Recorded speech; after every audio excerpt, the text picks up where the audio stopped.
Agora, né? Se for ver bem a verdade. Mas obrigado. Obrigado por ter avisado. Beleza. Então vamos lá, pessoal. Iniciando aqui, chamando a máquina virtual. Não, não é esse não. MongoDB.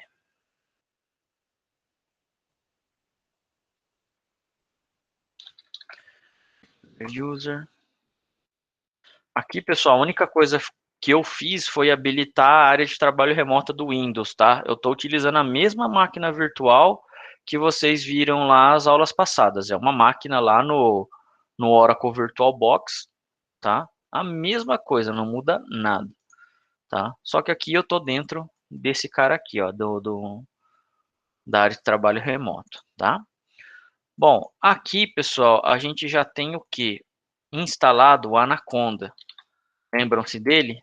Ó, o Anaconda é aquele framework, né, que vai suportar N ferramentas, né, para a gente utilizar com Machine Learning. A única intenção que eu instalei o Anaconda aqui para a gente é porque a gente vai estar utilizando o Python e o Jupyter Notebook, que vocês já viram aí um pouco até nos semestres passados. A gente vai estar utilizando o Python porque é uma linguagem bem mais tranquila aí, né, de a gente estar mexendo, tá? Então, eu nem vou abrir o Anaconda, eu vou abrir quem? Justamente o Jupyter Notebook.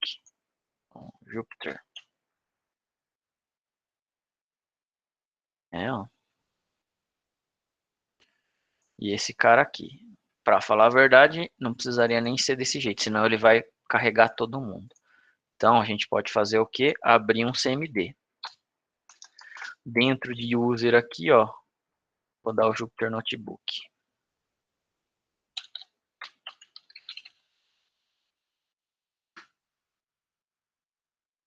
Ok? E aí eu consigo abrir essa página aqui. Legal.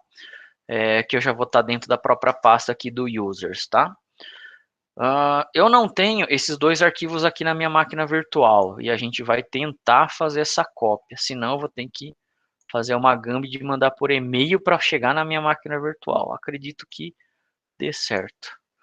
Então, esses dois caras aqui, eu vou copiar todos, porque depois eu tenho que demonstrar para vocês. Eu vou copiar para dentro da área de trabalho primeiro. Ó. São os arquivos realmente que vão estar lá, tá? Filha da mãe, ele não vai deixar eu fazer isso. Tá, copiar.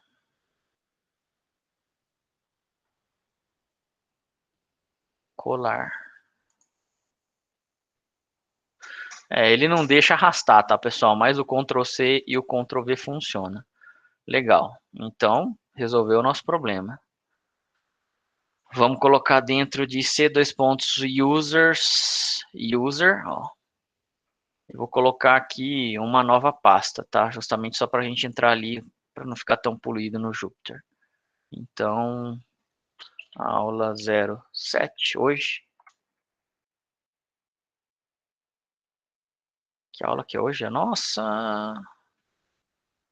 Eita. 08, né? Então, beleza. E agora eu vou colocar todos esses caras aqui dentro dessa pastinha. Tá? Fechou? Vamos lá, então. Aqui é para ter um aula 08. Tá aqui, ó. E aí, dentro dele,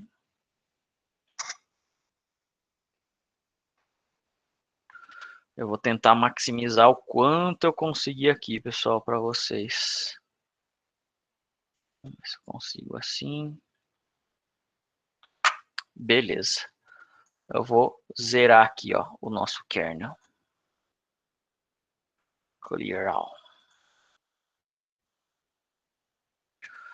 Tudo bem? Então, esse daqui é o Jupyter Notebook que vocês já conhecem aí das aulas passadas. Tá ok? Não tem nada de tão grande e novo aqui. Tá certo? Legal. A documentação do MongoDB, pessoal, que esse cara aqui, https docs.mongodb.com/drivers, ele vai mostrar a série de drivers que, na verdade, existem agora para o MongoDB, né? Então, o Python é uma delas aí. É uma das linguagens que consegue fazer essa parte de manipulação, tá? E N outras linguagens, obviamente, né? Para a gente fazer o Python funcionar, a gente vai precisar do que, ó? De fazer um pip install, tá? Mongo, o PyMongo, tá? Esse cara aqui, ele é nativo do quê? Ele é nativo do Python. É possível fazer para o Anaconda, mas como a gente só vai estar utilizando basicamente essa aula e alguma outra mais, então eu resolvi fazer por aqui mesmo, fazer uma instalação só do PyMongo para esse ambiente aqui. Quando a gente tem esse cara aqui, ó, o exclamação logo no início, quer dizer que é a mesma coisa que eu tivesse abrindo um CMD e dando esse comando ali, ó, pip install, tá? Ó. É a mesma coisa. Só que a gente está fazendo o quê? A gente está utilizando, né, um comando de shell dentro do browser aqui, ó. Então é por isso que eu preciso colocar o exclamação. Só para constar aqui, ó, o comando pip ele funciona, tá? Então, vamos rodar esses caras aqui, ó. Run e run. Alguns comandos, tá? Não vão funcionar a instalação por aqui, ó. O porquê? Porque ele tem dependência de uma biblioteca, que chama outra biblioteca. Em prompt, quando a gente abre o shell aqui, ó, do DOS, né, do CMD, ele aparece para você pegar e pressionar yes para continuar.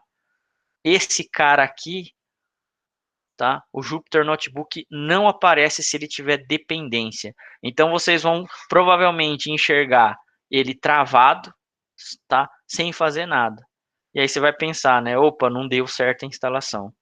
Realmente, às vezes não dá. Se ele tem pacotes que são dependentes, você não tem jeito de utilizar a instalação por aqui, mesmo colocando o símbolo ali, ó, o exclamação logo no início, tá?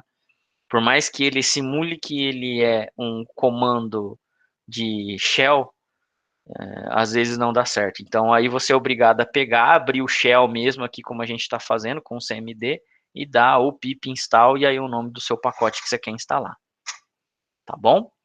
Aqui nesse caso então, ó, ele instalou, né, ó, o MongoDB, o PyMongo, que é um driver para poder estar fazendo acesso a quem? Ao MongoDB, tá?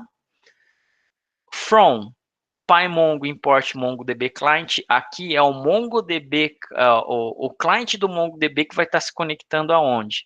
Vai estar se conectando no server, então eu preciso desse cara aqui também, ó. Beleza, se eu tenho um MongoDB instalado e importado, não é para dar erro, né? Existe um cara aqui, ó, que se pode dar o help Mongo client e vai aparecer uma porrada de coisa aí pra gente.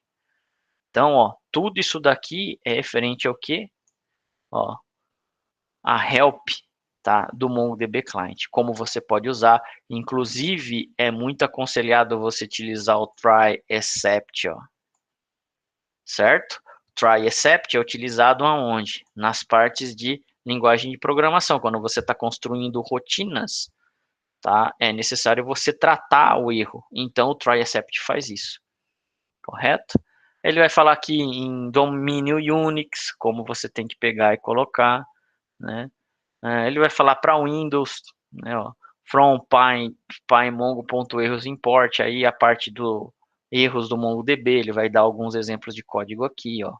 Então é uma documentação mais maçante aí, mas tem bastante coisa a ser vista, tá? No nosso caso aqui, a gente vai fazer o quê? A conexão de um banco de dados local. Então, eu vou fazer o quê?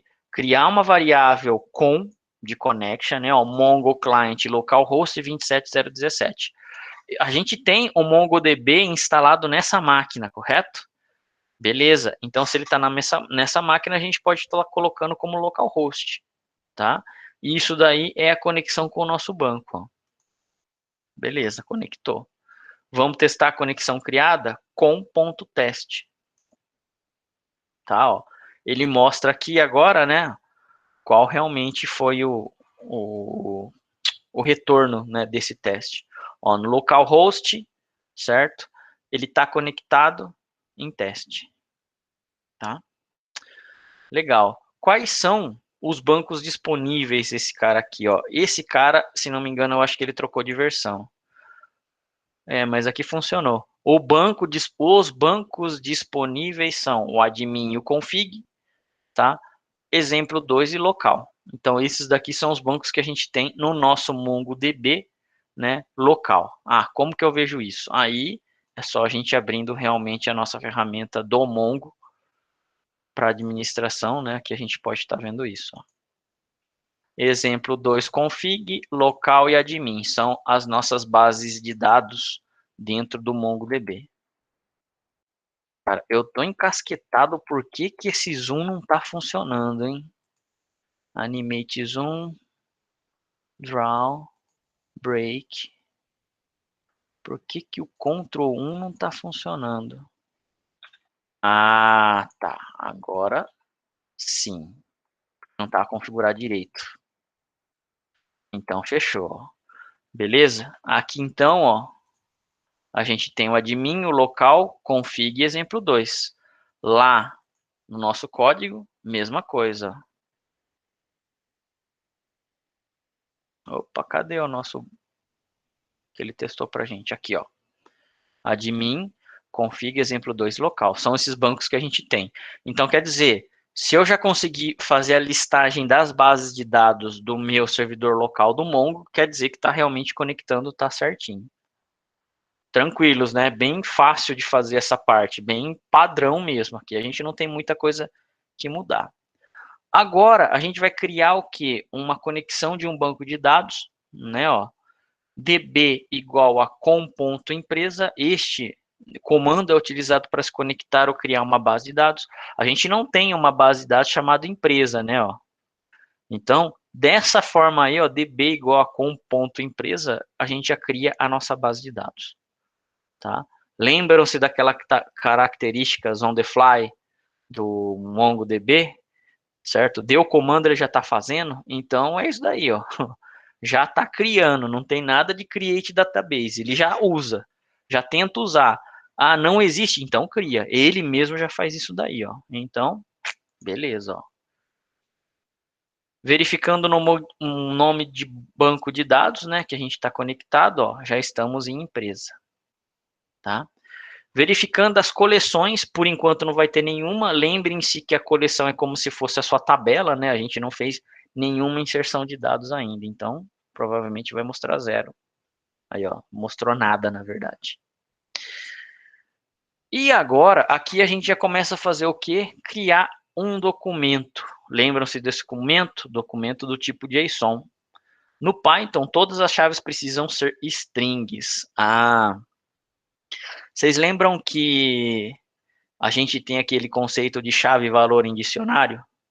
Certo? Dentro de uma aplicação, quando a gente está simplesmente só com a ferramenta lá com o MongoDB, a gente não precisa colocar aqueles aspas dentro da onde? Dentro do nosso, dentro da nossa chave. Aqui a gente precisa. Quando a gente está utilizando dentro do Python, o Python na verdade precisa saber que esse cara é uma chave, porém ele é uma string ainda. Tá? Então, item, 2 pontos, celular, status, 2 pontos, ativo, ó, tudo entre aspas. Ó, tudo entre aspas, ó. Vendas, 2017. 2017 é o ano, 1.500. 2018, ano, 1.500. Chave, valor, chave, valor, chave, valor. Ó, classificação, excelente. E assim vai. Então, aqui a gente começou a fazer o quê? Criar um arquivo JSON, certo? E colocar dentro da onde? Dentro de um produto. Na verdade, isso daqui não é bem um arquivo JSON, né? Isso daqui, ele é uma estrutura de dicionário, chave e valor, tá? E agora a gente vai ver, ó, qual é o tipo dele. Então, criamos. Qual é o tipo de produto 1? Produto 1, produto 1, ó. É o mesmo, né? É esse cara que eu estou tentando ver o tipo.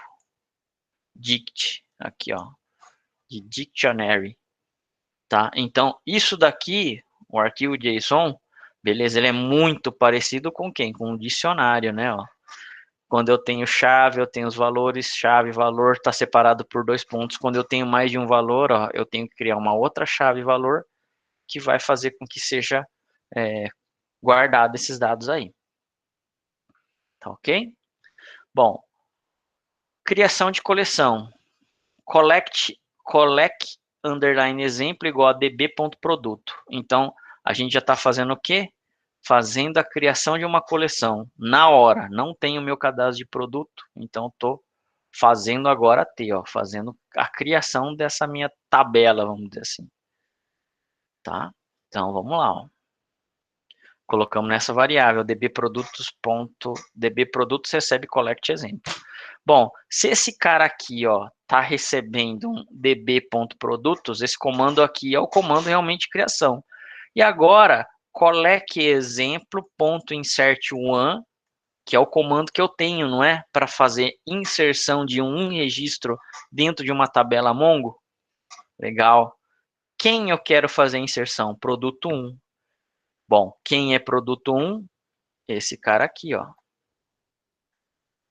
Inteiro. Isso daqui inteiro é o produto 1. Então, tudo isso daqui, ó, vai ser inserido aonde? Collect exemplo. E esse collect exemplo é o quê? Aqui, ó, aliás, aqui é o produto 1. Ele é o quê? Ele é uma inserção db.produto. Depois, ele vai dar um print aqui, ó. Então, primeiro executar esse cara, fazendo a inserção dos dados, tá? Insert one. E a gente vai fazer a impressão do collect exemplo. Opa, o que que a gente tem aqui? Ó, empresa P. Ih, aqui comeu alguma coisa? Não, produto. Então a gente já tem o que? O prints, né, são alguns detalhes desse collect exemplo aí, ó. Então aqui ele está dando, no caso aqui, a conexão do Google Client. É de um tipo dicionário, tá? Conectado true, esse cara aqui eu não lembro, aware, tz, aware, tz, aware. Não lembro o que esse parâmetro ele aponta, tá? E ele está falando que fez algo em relação a produtos, tá? Quando a gente está utilizando esse cara aqui, ó, collect exemplo.find one, certo? Sem nenhum parâmetro, ele está trazendo tudo que a gente tinha de ter impresso ali, ó. Então, o item 1, celular, status vivo, vendas, 2017, 1.500, 2018, 1.900. Classificação, uma boa parte classificou como excelente.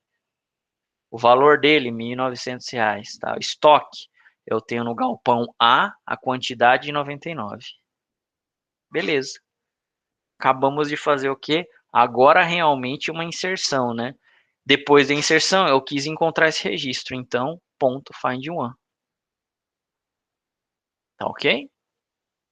Agora a gente quer fazer o quê? Inserção de mais um produto. Então, produto 2, ó, eu estou colocando tudo isso daqui numa nova variável, tá? Ó, nova variável. Collect exemplo.insert1 de produto 2. Collect exemplo.insert. Insert one, no caso, né? O comando de inserção de dados. Produto 2 é tudo isso daqui novamente para a gente, ó. Então, run. Inseriu. Tá? Aliás, esse daqui, né, tudo isso daqui, na verdade, foi para dentro de produto 2. Ele só atribuiu. Depois, aqui no insert, é que ele fez a inserção realmente. Ok? Retorno do cursor. Retorna o cursor a qual é necessário um for para imprimir. Então, ó, a gente tem aqui o retorno do cursor. E a atribuição do documento para dentro de uma variável. Collect exemplo.find vem para documento. Para cada documento na coleção, faça a impressão. For doc in doc exemplo.find print doc. Então é para imprimir os dois caras lá. Beleza, imprimiu. Não tão bonito, mas imprimiu, tá? ID aqui, ó. ID aqui, ó. item, item, status, status, vendas, vendas, ó, e assim vai. Tá? Então, a impressão que eu tenho são realmente dos meus dois registros de produtos que a gente acabou de colocar. Né? Criando um documento, aluno é igual a nome e notas. Então, o José da Silva tem essas notas aqui, ó. Criamos. db.estudantes.insert1 de aluno. db.estudantes, o nome que eu dei para minha collection. .insert1, insira um registro só de aluno. Quem é essa variável aluno? Esse cara aqui, ó. Tá ok? Vamos lá, então, fazendo a inserção. Beleza. Alternativamente, podemos nos conectar a um banco de dados e uma collect específica. Alternativa ao comando select, ao comando collect exemplo, igual a db.produto. Tá? Dot notation suporta nomes compostos. Então, coleção igual a db de estudante.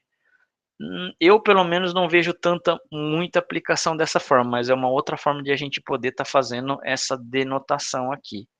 DB. E, inclusive, né, eu acredito que seja até mais mnemônico, mas DB estudantes igual a coleção. Coleção.estimated document count. Então, aqui a gente tem outro comando. Então, ó, fizemos. Bom, aqui a estimativa de contagem de documento para esse cara é 1. Né? Estimate document count collection exemplo. Bom, collection exemplo é um dos bancos que a gente já tinha. 2. Collection.find1, se aqui eu quero encontrar um único registro. Ele obviamente vai, se eu não passar parâmetro nenhum, né? Ele vai estar imprimindo só esse primeiro aí mesmo. Tá ok?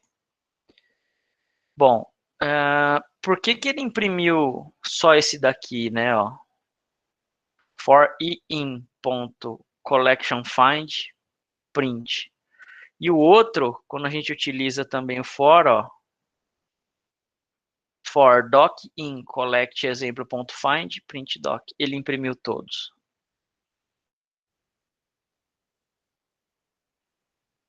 Alguém arrisca? O porquê? Todos tranquilos?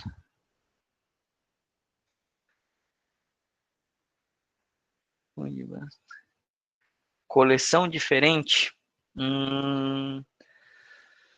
Não.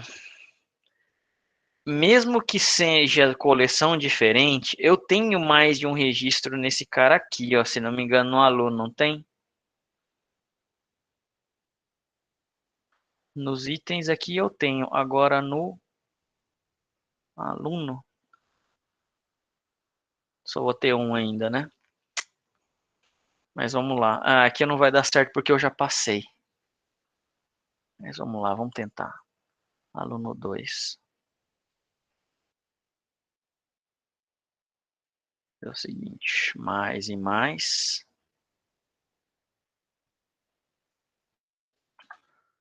Aluno 2. Vai ser a Ana. Da Silva. 6, 9, 9 e 9. Beleza. Aluno 2 vai ser esse cara aqui, ó. Agora o que a gente vai fazer? A gente vai duplicar. Vai passar para baixo. E vai copiar esse cara aqui, ó, para inserir o aluno 2. Insert.students, insert aluno 2, ó, que é esse registro aqui. Acabou de criar. Beleza. A gente dá o collection estudantes. Estimate 2 agora, ó, que eu coloquei 2 registros. E quando eu dou o find one, mesmo tendo 2 registros, ele me coloca um só. O find one, aliás, esse cara aqui, né, que é o que a gente estava querendo. O find one realmente ele vai pegar o primeiro cara que tiver dentro dessa coleção, mas o find aqui, ó, com o for, ele deveria mostrar os dois. Agora mostra, então é por isso. O que eu estava pensando, pessoal, mesmo, né? Se ele tivesse dois, ele iria apresentar uma única linha aí de registro para vocês, mas felizmente não aconteceu. E aí eu teria uma explicação do porquê, na verdade, poderia ter acontecido, tá? Mas se não aconteceu, fechou. A gente então tá certinho com a nossa programação. Isso daqui foi a primeira partezinha aí de manipulação, tá? Só fazer a inserção, né? Fazer o seu JSON bem, fazer o insert dele, correto? Dar um find one nele. Tudo bem aí, pessoal? Perguntas? Dúvidas?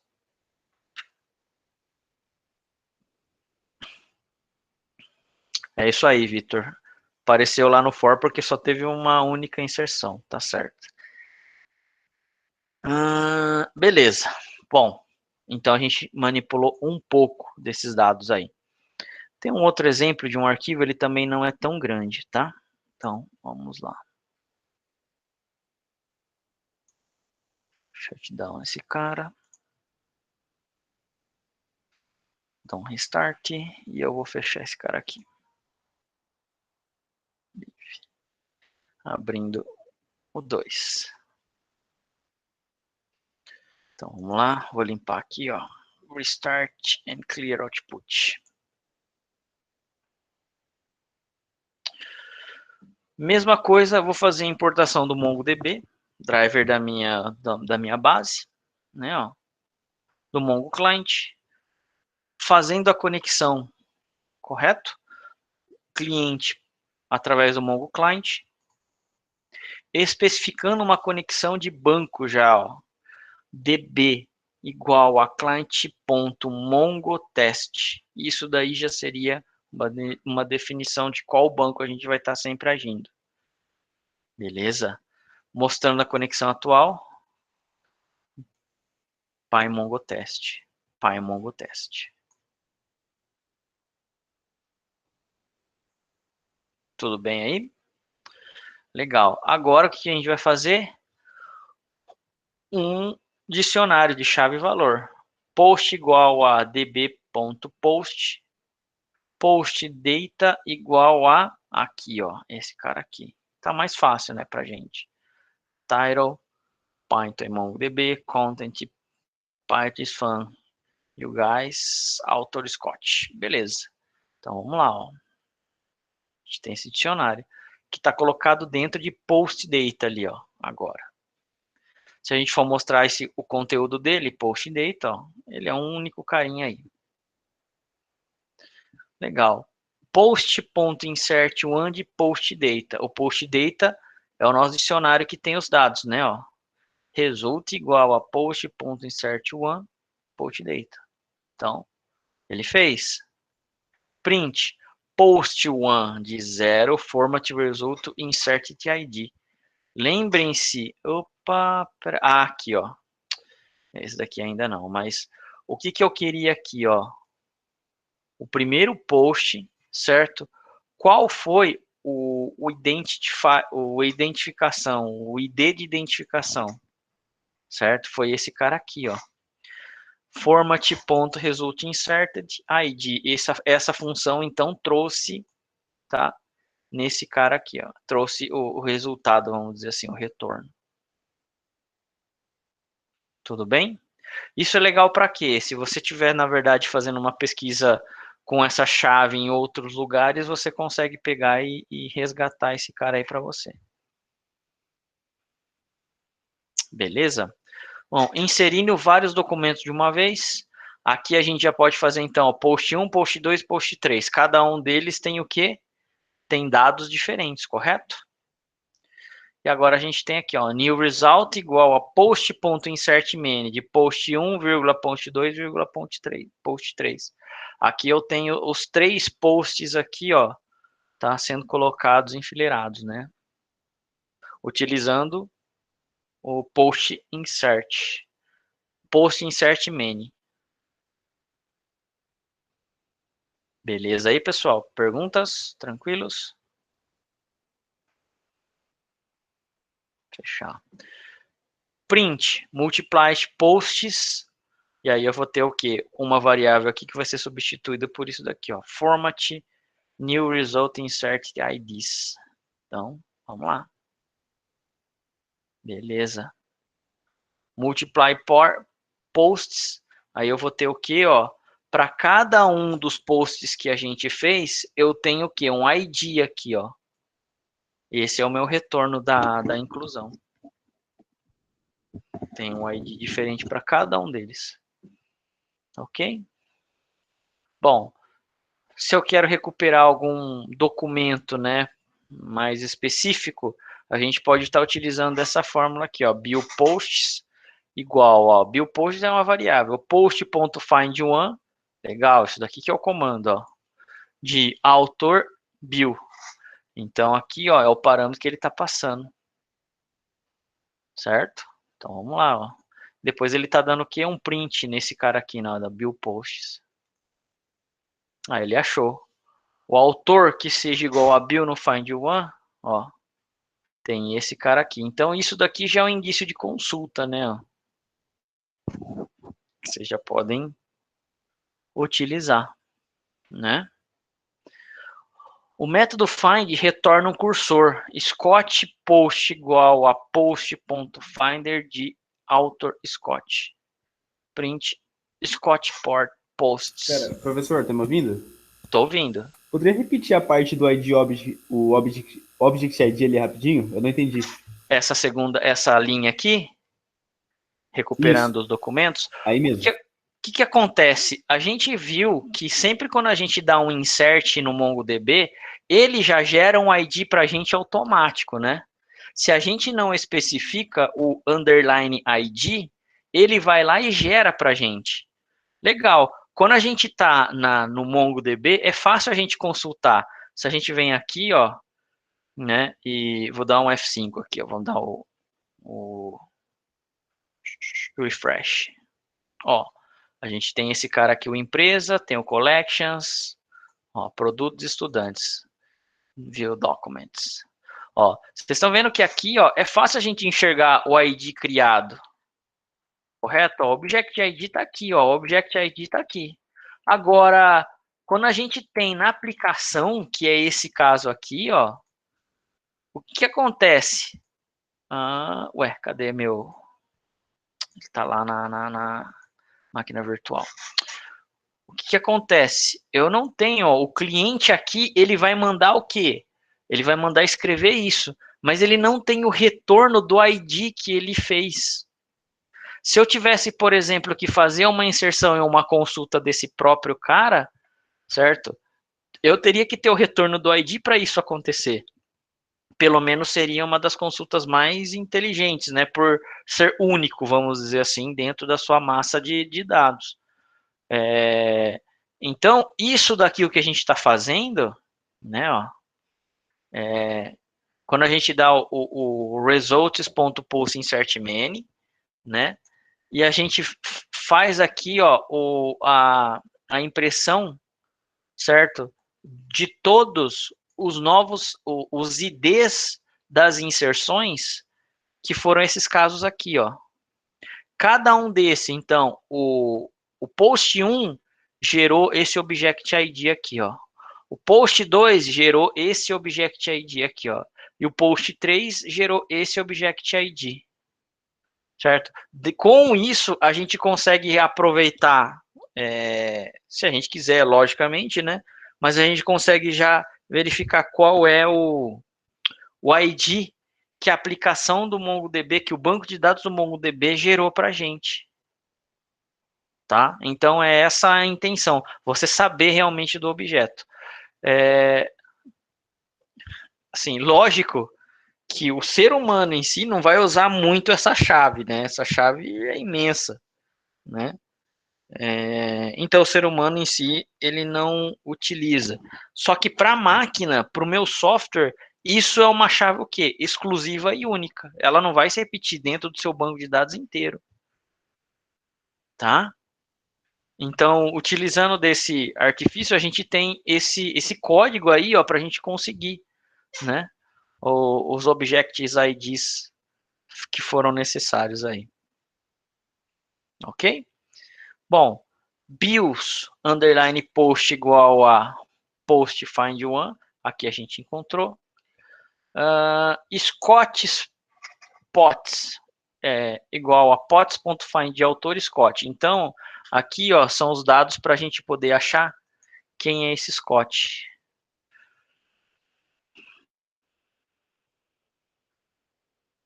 Ó, vocês estão vendo que aqui, pessoal, ele deu aqui, ó, pymongo.cursor.cursor object at e algum endereço aqui. Quando a gente está fazendo esse tipo de consulta, existe o que a gente chama de cursor. Cursor nada mais e nada menos do que um apontador, da onde o registro ele está fazendo, tá? Então, nesse caso aqui, ele não está deixando, ó, quando a gente coloca print.scottpots, mesmo ele tendo encontrado esse cara aqui, ó, ele dá ó, object cursor at e aí dentro de uma variável aí, tá? Para resolver isso, a gente pode fazer o quê? Fazer a impressão do cursor já diretamente. For post in scottpots print pots post. Tá? Então, isso daqui é a minha variável que contém, né, ó, o meu conjunto. Essa é a minha variável, né, que vai poder ser o quê? Que vai estar podendo ser a substituição, né, dentro do meu laço. Ela pode ser a variável que vai substituir esses dados. Então, se eu der rodar aqui, ó, dentro desse cara ali, ó, Scott's posts, a gente tem esses três caras, Python MongoDB, Python MongoDB, Virtual Environment. Beleza, pessoal? Perguntas?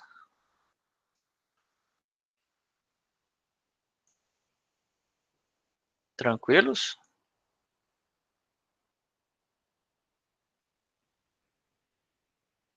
Professor, o Python não printa porque ele não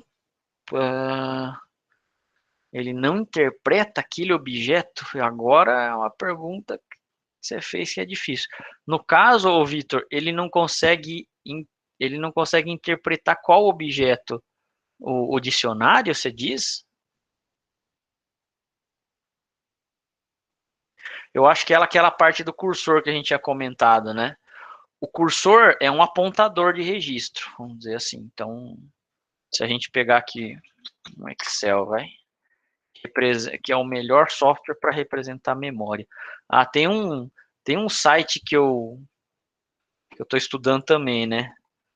Que o pessoal achou lá da minha classe que eu não vou lembrar agora, mas ele representa muito bem a parte de estrutura de dados. Quando você tem pilha, fila, lista, ele vai lá e você coloca o valor que você quer incluir na pilha, ele vai lá, aloca a memória, coloca o valor, aponta o registro.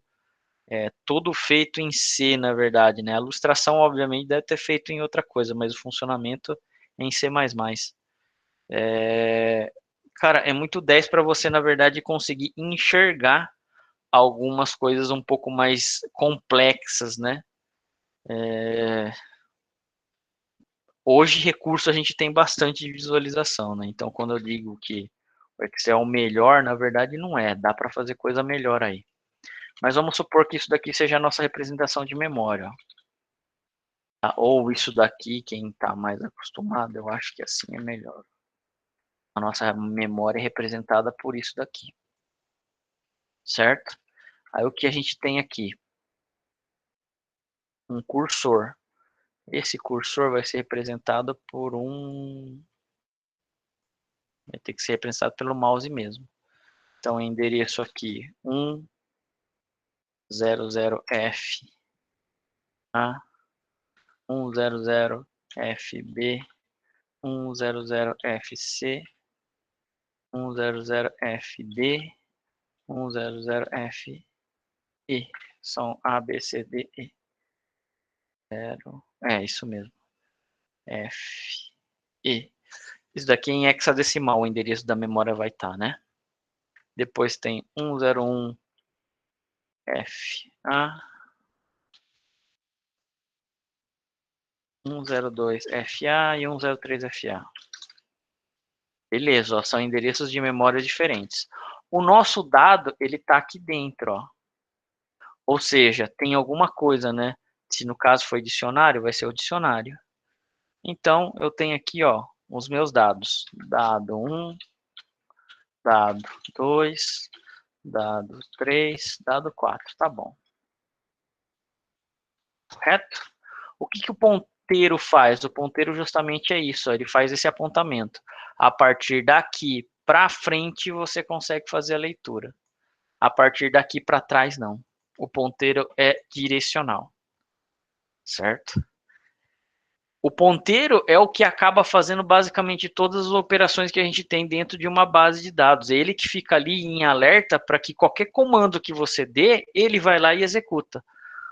Mesmo insert, update, delete, que são coisas mais imperceptíveis para a gente, é feito através de um cursor. Tá? O cursor, na verdade, é o cara que fica trabalhando toda hora para fazer a manipulação dos seus dados. Correto? Então, se a gente tem, por exemplo, esse tipo aqui de situação, eu tenho os meus dados, eu tenho a memória, certo? Eu tenho o ponteiro. Então, se eu faço a interrupção no meio do ponteiro, vamos supor que ele pare aqui, ó. Tá? Eu preciso de ter um comando para ele voltar novamente para essa parte aqui. Ou não, se ele for, sei lá, se ele não interessa os dados passados a esse daqui, ó, que seria da coluna C, D e E, eu posso continuar daqui para frente. Beleza. Certo? E o cursor em si, ele vai estar apontando para algum endereço de memória, né? Então, o que acontece aqui? Se eu tenho o meu, por acaso, o meu cursor, ele se permaneceu aqui, ó, a partir daqui, o próximo registro vai ser esse, ó, que, por exemplo, é branco, tá? Então, isso é a função do cursor. Toda vez que você tem que fazer a manipulação, geralmente você não sabe onde ele parou. Ah, eu parei aqui no endereço 10F2, 10FD. Mas você não tem garantia que sempre ele vai passar aí. Então você sempre dá o comando para quê? Para ele que ele volte logo no início. Opa, começou desde o início, agora começa tudo de novo e vê se termina a tarefa. Tudo bem aí? Então, isso é a função do cursor. Quando o cursor está numa posição que a gente não sabe, basicamente, ele vai imprimir daquele ponto em diante. Por isso que a gente realmente fica um pouco perdido. Tá? Nessa linha, professor, Scott Posts, Post Find, autor Scott, Print Costs, a lista de dicionário. Nesse caso aqui, né, ó, é aquele caso do cursor que a gente comentou. A gente precisa fazer com que ele volte logo no início para poder fazer o quê? A listagem dele completa, tá? Senão, realmente ele não faz. Esse conceito é de banco de dados relacional, pessoal, e realmente serve para N outras tecnologias, tá? A parte de cursor, ele é bem importante. Sem cursor, realmente a gente não consegue manipular nenhum dado hoje, praticamente. É ele que faz o serviço pesado para a gente. No Oracle, o conceito do cursor ele é muito visível. Por quê? Quando você faz uma consulta no SQL Developer, ele utiliza um cara que se chama fetch. Tá? O fetch é justamente uma das partes de manipulação de cursor explícito. É você que tem que dar o comando, e na ferramenta existe esse comando. Né? Isso é legal, no Oracle você consegue mostrar melhor esse conceito. Agora, nos outros bancos de dados fica um pouco mais difícil mesmo, eles encapsulam demais, né? Mas existe. Tá? No SQL Server é a mesma coisa, ele encapsula, encapsula, encapsula, mas você consegue pegar e destrinchar ele também para poder trabalhando de forma mais personalizada. Tá? Aí vai ter gente que defende a utilização de uso de cursor e vai ter gente que não utiliza a utilização de uso de cursor. Vai ter os dois lados. Aí cada um tem a sua razão de defender, de não defender, enfim. Tá? É uma conversa que a gente não entra muito, mas lógico, para tudo sair bem, para ser performado, pessoal, tem que saber usar, né? Não adianta vocês não saberem. simplesmente usar por usar, vocês não estão ganhando nada. Então, vocês precisam saber o conceito todo certinho e tal, né? Para justamente vocês estarem fazendo a melhor utilização da ferramenta. Tá ok? O que mais que a gente tem aqui?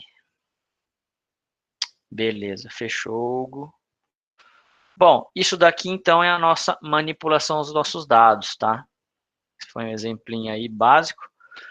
Então a gente já sabe agora a fazer o quê? Cadê aqui a máquina virtual? A gente já consegue fazer a parte de inserção de dados, exclusão de dados, consulta. Inclusão, consulta. Alteração e exclusão, vocês devem conseguir fazer também, tá? Apesar de não estar aqui, mas é possível fazer, porque a gente já manipulou um pouco dos dados em dicionário aí. Tá ok? Beleza, pessoal. E hoje a gente tem um exercício que ele, na verdade, demora um pouco mais aí para ser feito, tá? Só que eu vou apresentar eles e, obviamente, aí vou ficar um pouquinho aqui, mas vocês não vão ter praticamente necessidade de estar comigo acompanhando. Aí cada um faz aí o horário que achar melhor. Esse daqui é um exercício que não precisa ser entregue, tá, pessoal? Bom, vocês vão criar uma conexão, um exercício, né, que faça o quê? A conexão com o MongoDB.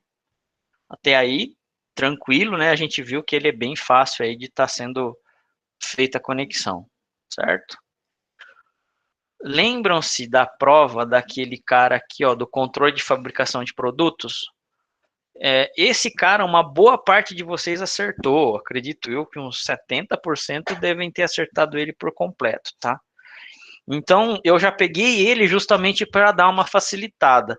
Se vocês já fizeram na prova, provavelmente vocês já devem devem lembrar o como vocês precisam estar estruturando lá o seu JSON. Ou seja, o seu dicionário, no caso do Python, correto? Legal. Vocês vão pegar, transformar esse daqui novamente, certo? É uma forma de fixar aí também, né? E vão fazer o quê? Faça a inserção dos dados sobre o controle de fabricação de produtos. Então, dentro lá do Python, você vai já fazer esse JSON, esse formato, certo? E o que você vai ter que fazer em Python agora, né? Cria uma interface em modo texto que os dados sejam inseridos, alterados, excluídos e consultados. Ou seja, vocês vão fazer um CRUD, certo? As funcionalidades podem ser feitas em modo rústico, ou seja, vocês não precisam de nada gráfico, pode ser realmente do modo mais primitivo aí que vocês já conhecem, tá? Como, por exemplo, todos os nossos exemplos aí que a gente deu em aula, a qual não é necessário ter uma bela interface para manipulação dos dados. Então, obviamente, você vai precisar do mínimo, né? Insira o seu nome. Vai inserir o nome. Não, no caso, nome não, mas insira a descrição do produto, insira o código do produto, insira o preço, lote, data de fabricação, beleza. Quais são os produtos de matéria-prima? Quais são os produtos de matéria-prima para esse produto acabado? Beleza, vocês vão fazer o cara tá inserindo ali, ó. Pegou todos esses dados, vocês vão montar o quê? Um dicionário no formato que vocês vão estar desenhando, certo? Montado o dicionário no formato que vocês desenharam, com os dados sendo pegos agora pela aplicação, vocês vão fazer o quê? A inserção desse dado numa collection do MongoDB. Tudo bem? Feito isso é inserção. Vocês vão ter que fazer a alteração, a consulta e a exclusão. A alteração, para mim, é o mais chato. O porquê? Porque vocês vão ter que pegar esse JSON ou esse dicionário e praticamente fazer o quê? Destrinchar ele, né? O campo a campo que vocês têm. Senão você vai ter que fazer com que o usuário digite tudo de novo para alterar um único campo. E isso não é legal. correto? Ah, eu quero esse registro aqui, ó, que eu acabei de inserir. Não dá para fazer porque é figura. Ah, beleza. Só que esse daqui não é um produto DD, é o produto EE. Eu quero alterar. Legal. Como que você vai fazer isso? Ou você tem que repassar campo a campo, ou você já tem que pedir qual é o campo que o cara quer alterar em programação. Aí esse cara é que é o chato de fazer, o alteração. Você tem que guardar tudo em variável. Você tem que, na verdade, fazer a leitura dessas variáveis e colocar em memória. Então, isso é o que vai dar mais trabalho. Mas é um pouquinho só, né? Não é tanto assim. É uma interface bem tranquila, então. E atenção, tá, pessoal? Não precisa ficar fazendo muita consistência, não, tá? Ah, a quantidade tem que ser maior ou igual a 0,1. Tudo bem, é uma consistência. Mas não precisa ficar fazendo tanta, não, porque senão vocês perdem mais tempo fazendo consistência do que a funcionalidade. Tá ok? E aqui, como eu sou um cara legal aqui, ó, já coloquei o início do código para vocês, ó. Import PyMongo, from PyMongo, from import Mongo client, ó. 50% aqui, ó, quase 70% da parte de conexão do banco eu já coloquei para vocês iniciarem. Tudo bem aí? Entendidos? Update em tudo numa porrada só. Pode ser, se vocês conseguirem fazer no update em tudo. Só que não vai fazer o cara digitar linha por linha, né? Senão ferrou. Tá? Guarda nas variáveis aí. Vocês fazem o update naquilo que vocês precisam. Ou guarda tudo em variáveis, depois vocês vão lá e repassam tudo que o cara tá fazendo a alteração. Fechou, pessoal? Perguntas?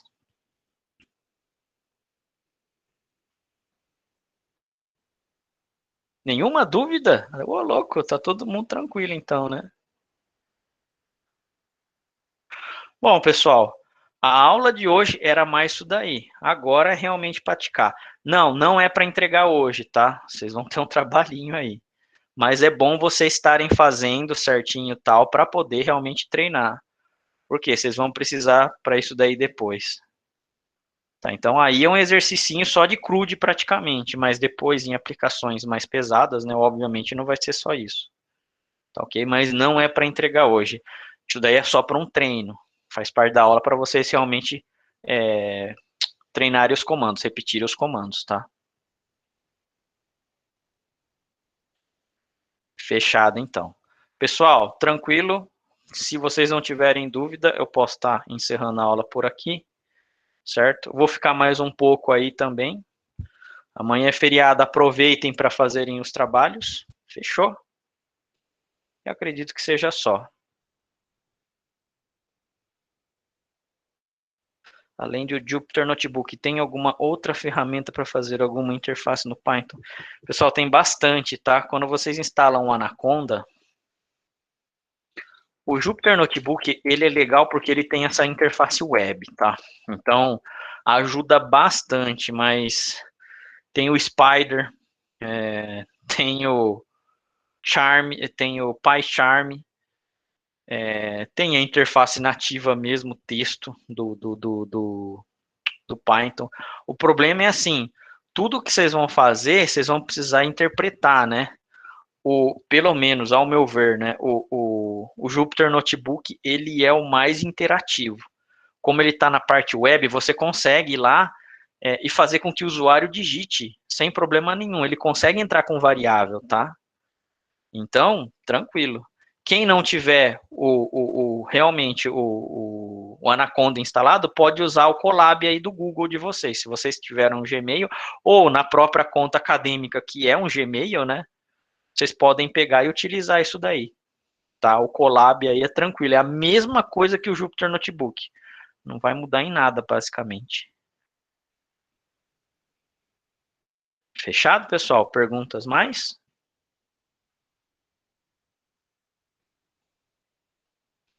Então, se ninguém tem mais perguntas, estou encerrando a aula por aqui e façam os exercícios, tá, pessoal? Façam esse também, por favor. Tá ok? E amanhã aproveitem, estudem e façam os exercícios para entrega, tá bom? Fechado então, pessoal. Bom, vou ficando mais um pouco por aqui, mas boa noite aí para quem se vai. Um abraço, tchau, tchau.